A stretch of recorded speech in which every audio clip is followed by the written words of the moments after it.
모범 시민 요한일서 3장 18절로 24절 말씀.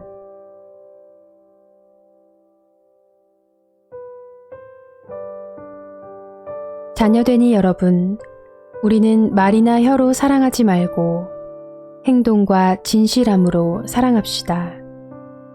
이렇게 함으로써 우리는 우리가 진리에서 났음을 알게 될 것입니다.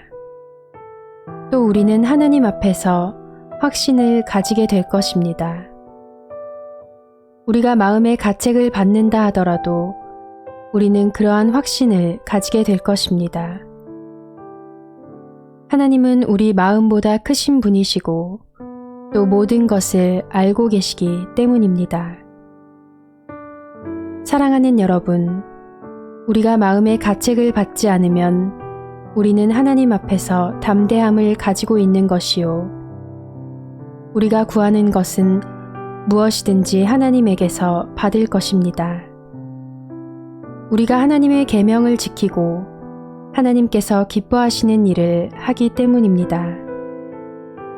하나님의 계명은 이것이니 곧 그 아들 예수 그리스도의 이름을 믿고 그리스도께서 우리에게 명하신 대로 서로 사랑하라는 것입니다. 그리스도의 계명을 지키는 사람은 그리스도 안에 있고 그리스도께서도 그 사람 안에 계십니다. 그리스도께서 우리 안에 계시다는 것을 그가 우리에게 주신 성령으로 우리는 압니다. 아멘.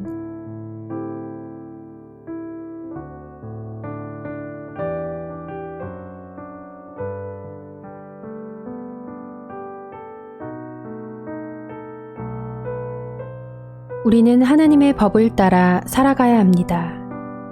성도는 세상에 속한 사람이 아니고 하나님께 속한 사람이기 때문입니다. 신앙생활은 하나님의 나라의 백성으로서 하나님의 법에 적용되는 삶을 살아가는 것을 의미합니다. 즉, 말씀에 순종하는 삶이며 영적인 삶을 살아가는 자의 모습인 것입니다. 9절 말씀입니다.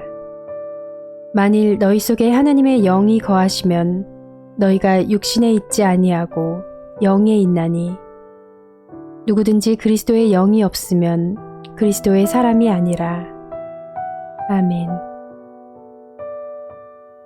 우리가 하나님의 말씀에 거하는 삶을 살지 않는다면 그것은 하나님의 사람이 아니며 그리스도인이 아니라는 말씀입니다. 하나님의 말씀이야말로 우리가 삶에서 지켜야 할 법이고 우리를 구속할 힘이 있음을 의미하는 것입니다. 주님의 말씀을 묵상하며 그 말씀을 삶의 표대로 삼을 때 그 말씀이 내 안에 있는 것이고 말씀이 내 안에 있다는 것은 예수님이 내 안에 거하신다는 것입니다. 말씀은 곧 예수님이시기 때문에 주님이 내 안에, 내가 주님 안에 거하는 삶이 실현되는 것입니다.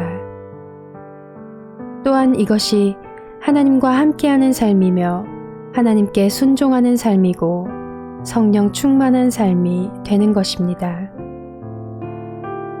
그런데 말씀에 맞는 삶을 살아가지 못하고 내 맘대로 살아간다면 하나님의 말씀을 거역하는 것이고 불순종하는 것이며 하나님께 속한 자가 아닌 것입니다.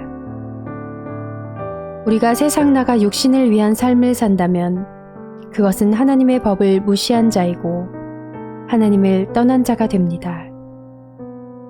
말씀에 순종함으로 하나님의 사람이 되는 진정한 그리스도인이 됩시다.